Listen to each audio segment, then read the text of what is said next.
Geyser connection নিয়ে অনেকেরই ভিন্ন মত রয়েছে, তবে আমরা এখানে যে সিস্টেমে গিজারটি কানেকশন করতেছি অবশ্যই আপনারা এই সিস্টেমে গিজার কানেকশন করবেন। তবে প্রত্যেকটি গিজারের সঙ্গে একটি ডায়াগ্রাম রয়েছে, ওই ডায়াগ্রাম অনুযায়ী আপনারা গিজারটি সেট আপ করার চেষ্টা করবেন।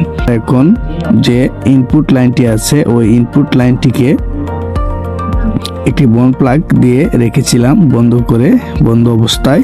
তো এই ইনপুট লাইনটির তে আমরা একটি নিপল দিব, নিপল কানেকশন করব। নিপল কানেকশন করার পরে এটাতে আমরা একটি বল বাল্ব কানেকশন করব এবং বল বাল্বটির পরে আমরা আরেকটি নিপল কানেকশন করব। এই নিপল কানেকশনটি থেকে আমরা একটি লিপ পাইপ ইনস্টল করব। এই লিপ পাইপটি লাগিয়ে আমরা গিজারের ইনপুট লাইন লাগাবো, অর্থাৎ গিজারের ইনপুট লাইনটা আমরা যে সবুজ কালারের একটি কানেকশন পাইপ দেখতে পাচ্ছি, ওই কানেকশন পাইপটি ইনপুট লাইন, অর্থাৎ এটাতে নর্মাল পানিটা ইন হবে।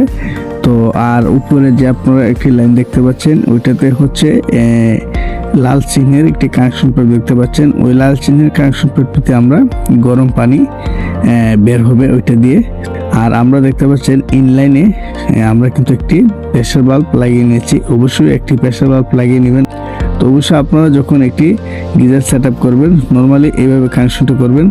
আর এই প্রেসার বাল্বটির আরেকটা কাজ আপনার কখনো এটার ভিতরে যে গরম পানিটা আছে এই পানিটা রিটার্ন নর্মাল পানির সঙ্গে গিয়ে একত্রিত হতে পারবে না, কারণ এটা নন রিটার্ন বাল্বেরও কাজ করে থাকে। তো আশা করি আপনারা বুঝতে পারছেন একটি গিজার কিভাবে কানেকশন করতে।